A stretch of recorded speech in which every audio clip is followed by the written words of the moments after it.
देखिए, रूस यूक्रेन के बीच चल रहा विवाद अब जो लोकल था वो धीरे धीरे ग्लोबल होता चला जा रहा है।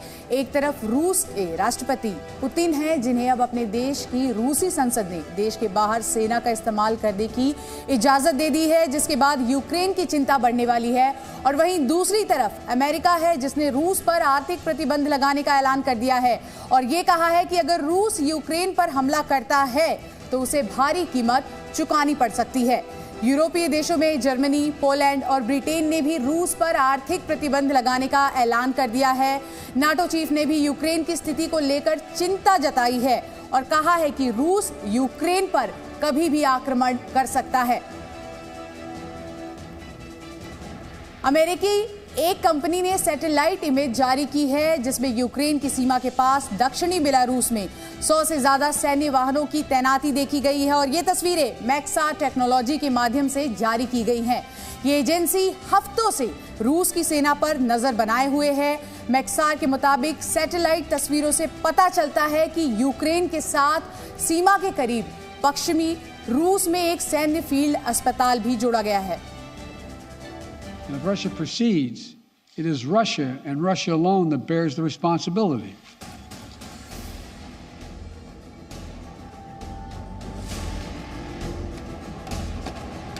रूस ने यूक्रेन के 2 पूर्वी इलाकों को स्वतंत्र राष्ट्र का दर्जा क्या दिया। कई देश रूस के खिलाफ खड़े हो गए। ब्रिटेन और जर्मनी ने तो रूस पर तुरंत प्रतिबंध लगा दिए, लेकिन जिस देश के जवाब का इंतजार पूरी दुनिया कर रही थी वो था अमेरिका। रूस को अंजाम भुगतने की चेतावनी देते नजर आ रहे थे। देर रात जो बाइडेन प्रेस के सामने आए और रूस पर प्रतिबंधों की लिस्ट पढ़ना शुरू कर दिया।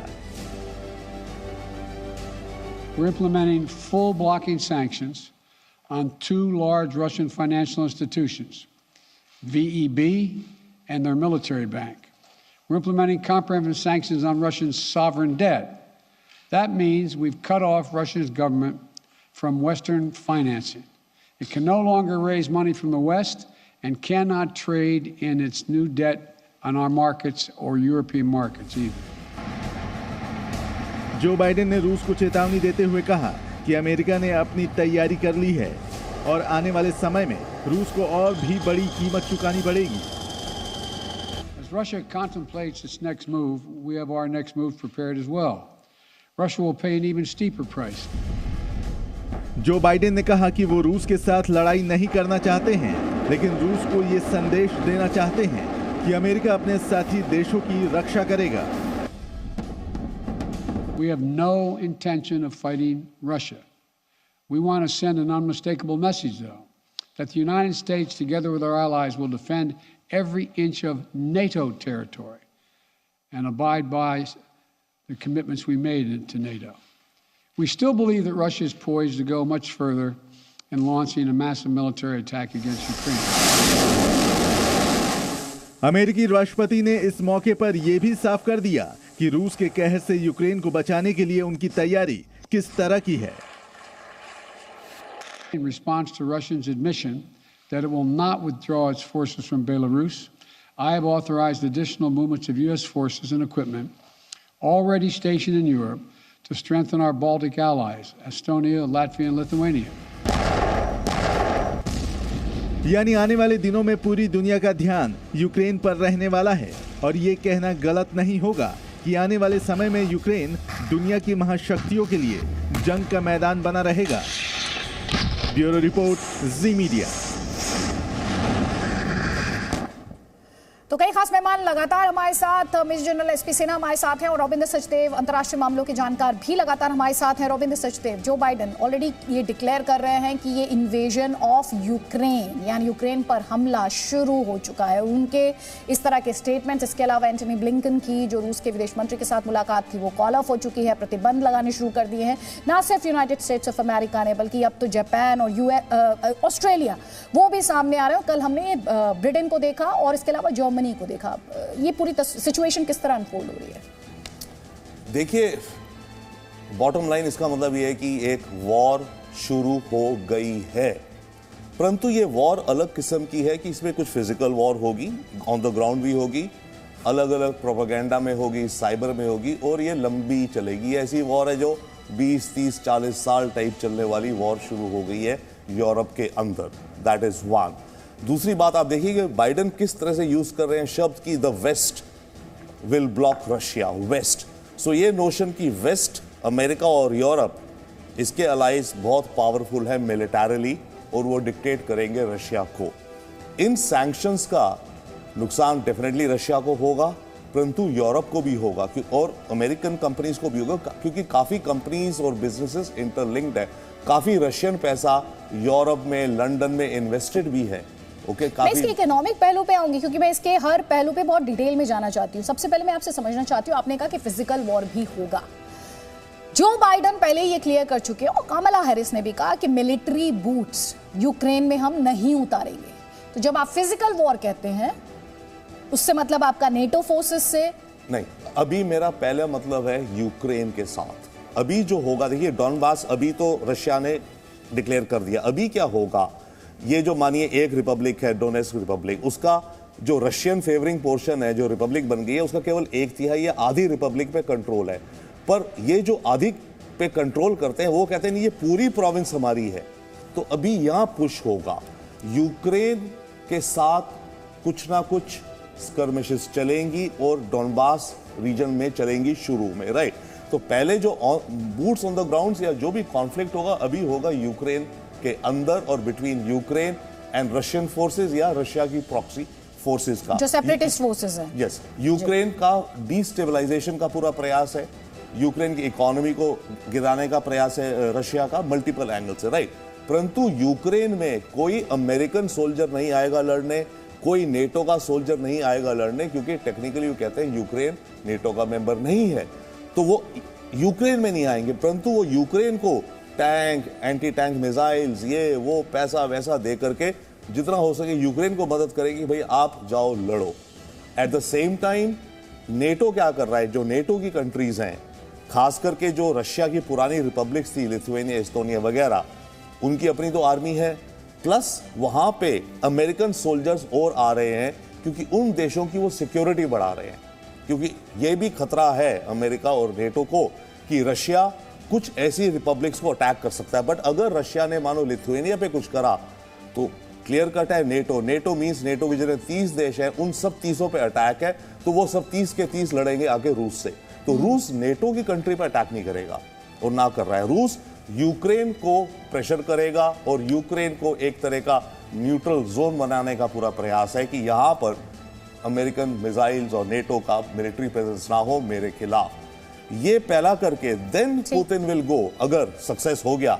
देखिए इसमें जो गिव बैक होना होगा मोस्ट प्रॉब्ली वो यूक्रेन को करना पड़ेगा। एक वक्त आएगा शायद टेम्परेचर तब थोड़े कम होंगे कि यूक्रेन के अंदर यूक्रेन की सरकार गिरे बदले, या यूक्रेन के लोग इतने थक जाएं, इतनी अनएम्प्लॉयमेंट हो जाए, केओस हो जाए, खाना नहीं है, ये वो स्टॉक मार्केट्स गई, कि वो बोलें कि ऐसा है हमें क्या करना है सारा बवाल, चलो हम मान लेते हैं कि हम नेटो में नहीं जाते, हमारी और इस तरह का स्टेटमेंट आया भी यूक्रेन के राष्ट्रपति का करीब 2 दिन पहले इस तरह का स्टेटमेंट आया भी कि हम जानना चाहते हैं कि रशिया चाहता क्या है। इस तरह का स्टेटमेंट आया भी था, लेकिन उसके बाद व्लादिमीर पुतिन ने जो चौंकाते हुए ऐलान किया दोनेत्स्क और लुहांस्क को लेकर, उसके बाद पूरी वर्ल्ड कम्युनिटी सख्ते में आ गई। जनरल सेना, लगातार अमेरिका इस बात को दोहरा रहा है, सैटेलाइट इमेजेस की बात कर रहा है, कह रहा है कि जबरदस्त बिल्डअप है रशिया द्वारा ऑन बॉर्डर्स। वो जो बिल्डअप है वो क्या संकेत दे रहा है? थोड़ी देर पहले आप कह रहे थे वॉर नहीं होगी, लेकिन रशिया ये बिल्डअप फिर क्यों कर रहा है?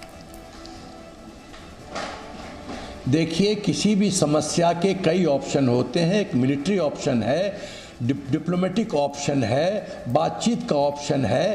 तो लेकिन कोई भी देश यदि समझता है कि उसको खतरा है तो मिलिट्री ऑप्शन के लिए सब तैयारी करता है।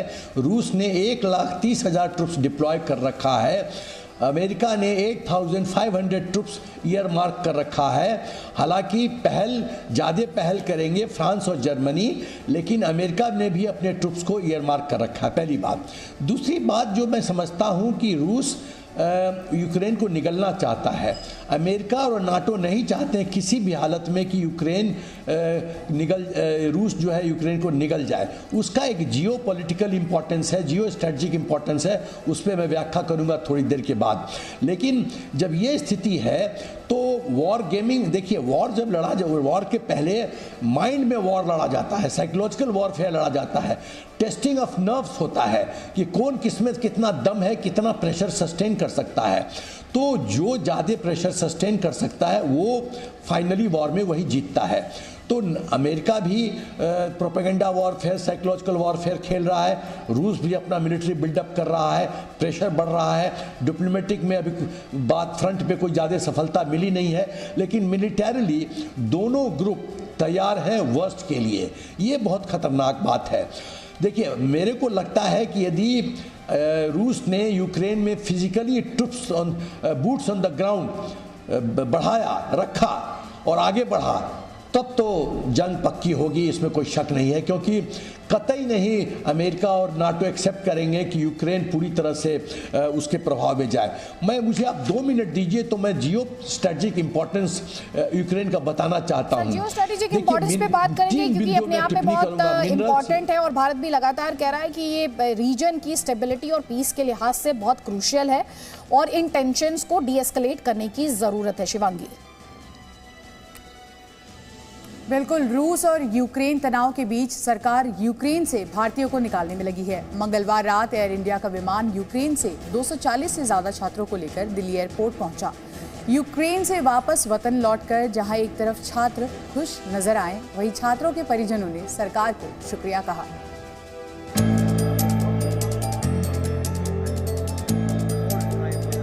राजधानी दिल्ली के आईजीआई एयरपोर्ट पर कतार में लगे ये वो लोग हैं जो यूक्रेन से अपने बच्चों के आने का इंतजार कर रहे हैं।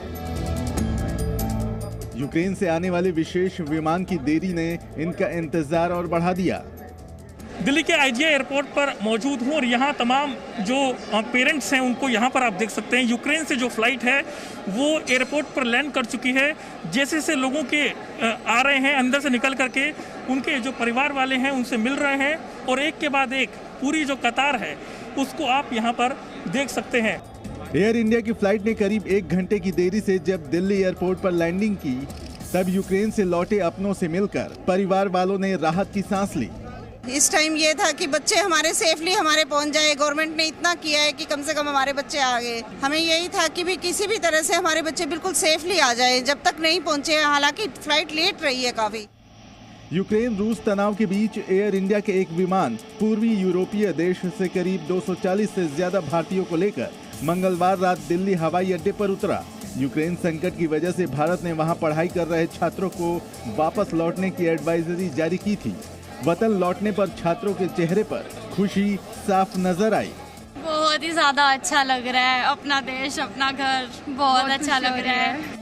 यूक्रेन से लौटे छात्रों ने बताया कि वहां हालात उतने गंभीर नहीं हैं जितने बताए जा रहे हैं। उन्होंने कहा कि वहां हालात सामान्य हैं, लेकिन हालात की गंभीरता को देखते हुए भारतीय दूतावास ने उन्हें वापस लौटने को कहा था।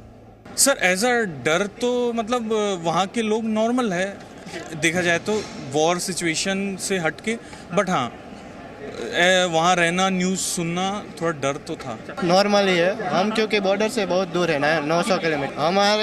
हम तो अभी 6 लोग आए पर बहुत सारे निकल गए। थोड़े हालात बिगड़ गए और कुछ पता नहीं है। सरकार काफ़ी सपोर्ट कर रही है हम लोगों को, इंडियन एम्बेसी वालों को सब सपोर्ट कर रहे हैं, तो वो अच्छी बात है हमारे लिए। भी इन्वेजन हो जाए तो क्यू पे हमला हो तो फिर हम वापस नहीं आ सकते, क्योंकि एक ही एयरपोर्ट है वहाँ पे, क्यू इंटरनेशनल एयरपोर्ट, उससे ही आना पड़ता है। यूक्रेन में तनाव को देखते हुए छात्रों के परिवार वाले भी चिंतित नजर आए और अपने बच्चों के वापस लौटने पर कहा, बेशक फिलहाल हालात उतने खराब नहीं हैं, लेकिन हालात बिगड़ने की आशंका तो बनी हुई है।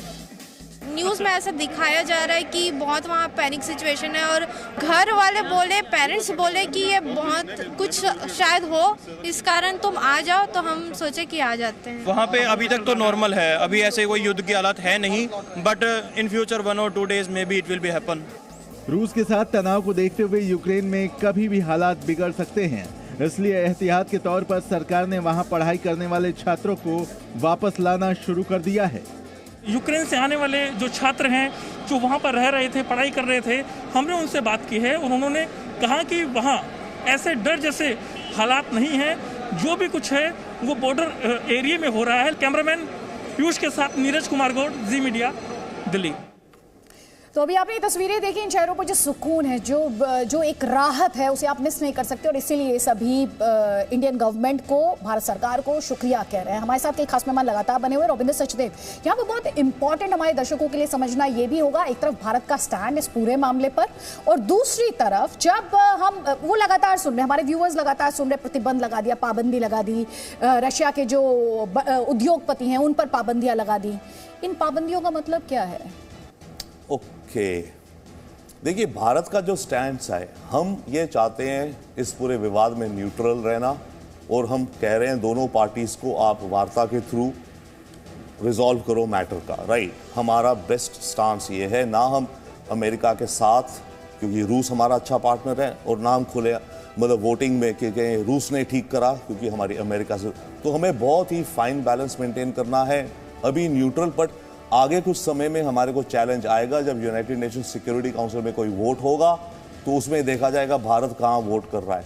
पिछली बार जो वोट हुआ था तो हम एब्सटेन किए थे, एग्जैक्टली, ठीक है, वो एग्जैक्टली तो वो उस पे था। पर अब मामला और गंभीर हो रहा है, तो भारत अगर फिर एब्सटेन करेगा तो अमेरिका हमसे कहेगा भाई तुम तो मेरे दोस्त हो, तो मेरे दुश्मन को क्यों फेवर कर रहे हो इनडायरेक्टली एब्सटेन करके। तो ये चैलेंज आएगा। But as of now India का स्टांस है कि हम न्यूट्रल हैं, आप रिजॉल्व करो, आपके मुद्दे हैं। जहां छोटा सा कमेंट जनरल सिन्हा से ले लेती हूँ आपको, फिर मैं वापस आपको फ्लो दूंगी। जनरल सिन्हा, देखिए, हाँ आदित्य, मैं ये कह रहा हूँ कि जो आर्थिक सैंक्शन अमेरिका ने लगाया है रूस पे, उसके कई स्वरूप हैं। ये आर्थिक सैंक्शन रूस को बहुत बुरी तरह से हिट करेगा। अमेरिका रूस को स्विफ्ट, एक इंटरनेशनल बैंकिंग सिस्टम है, स्विफ्ट से बाहर निकाल देगा, तो इंटरनेशनल बैंकिंग में रूस का जो पहुंच है वो ख़त्म हो जाएगा। तीसरा चीज़ है कि अमेरिका रूस को डॉलर का एक्सेस बंद कर देगा। चौथा, जैसे ब्रिटेन के प्रधानमंत्री ने कहा कि जो रूस के जितने भी कंपनीज हैं लंदन में जो कैपिटल रेज करते हैं उनको बंद कर दिया जाएगा। पांचवा, एक्सपोर्ट कंट्रोल जितना है उस पर रोकथाम लगा दिया जाएगा। तो यदि ये सब होता है तो क्या रूस इतना बड़ा झटका, आर्थिक झटका बर्दाश्त करेगा? यदि आर्थिक व्यवस्था बिगड़ेगी, यदि भूखमरी बढ़ेगी, तो क्या पुतिन सुरक्षित रह पाएंगे? तो पुतिन को ये कैलकुलेट करना है, कॉस्ट बेनिफिट एनालिसिस कैलकुलेट करना है कि इस पूरे यूक्रेन में निगलने की सोच वाले में उसको फायदा क्या है, गरफायदा क्या है। यदि गरफायदा ज्यादा है करने की बात आप कर रहे हैं, व्लादिमीर पुतिन को कैलकुलेशन करने की जरूरत है। लेकिन यहाँ पे अपने आप में ये भी इंटरेस्टिंग होगा, एक ये जो नेशनलिज्म का, नेशनलिस्टिक नैरेटिव वो रशिया में लगातार वीव करते आए हैं, रशिया में लगातार प्रेजेंट करते आए हैं, उनके उस नैरेटिव में भी ये किस तरह से फिट होता है वो कैलकुलेशन भी व्लादिमीर पुतिन जरूर करेंगे। हम आपको लगातार इस बड़ी खबर से जुड़े अपडेट्स, तस्वीरें और आपको ये भी बता रहे हैं कि किस तरह से ग्लोबल वर्ल्ड जो है, ग्लोबल कम्युनिटी जो है, इंटरनेशनल कम्युनिटी एक के बाद एक सैंक्शंस इंपोज करते हुए रूस पर जल्द लौट। Presenting B News app available on Google Play and App Store. Download it now.